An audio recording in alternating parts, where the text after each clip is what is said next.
வணக்கம் friends, welcome to JC builders. விருதுநகர்லேருந்து சத்யநேசன். இந்த வீடியோவில் இன்றைக்கி நம்ம பார்க்க போகிறது இந்தியன் கோப்பை வைப்பது எப்படி என்பதை நம்ம பார்க்க போகிறோம். வாங்க வீடியோக்குள்ளே போகலாம். தரையை கொஞ்சம் ஒயரை ஏற்ற வேண்டியிருக்கு. ஏற்கனவே பைப் லைன் கொடுத்தாச்சு. இது 2 வீடு இருக்குது. ஏற்கனவே ஒரு வீடு வேலை முடிஞ்சிச்சு திருத்தங்கல்ல. இது பக்கத்து வீட்டில் மேலே மாடியில் டாய்லெட் பாத்ரூம் கட்டுறோம். இங்கேருந்து பைப் லைன் கொண்டு போய் அந்த பழைய லைனோட சேர்க்க போகிறோம். இதுதான் ஏற்கனவே கொடுத்த லைனு.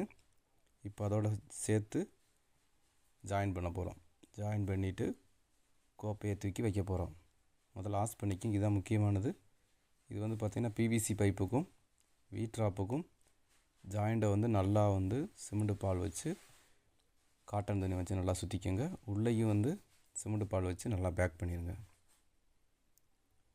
அடுத்து கோப்பை நிற்கிறதுக்கு 2 பக்கமும் நல்லா கால் கட்டிங்க. இது முக்கியமானது.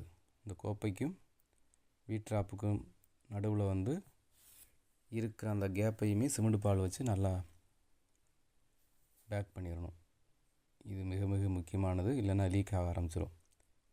அதுக்கடுத்து நமக்கு எவ்வளோ தூரம் தேவையோ அந்த அளவுக்கு நம்ம சுவர் கட்டி அடுத்து அந்த இடங்களில் நம்ம செங்கப்பொடி கலவை போட்டு நல்லா மெத்தி ஒன்று போல் பேக் பண்ணி நீட்டாக முடிச்சிடலாம். இன்றைக்கி கோப்பை வச்சு ஃபினிஷிங் பண்ணியாச்சு. Okay, thank you. மீண்டும் அடுத்த வீடியோவில் சந்திப்போம். பாய்.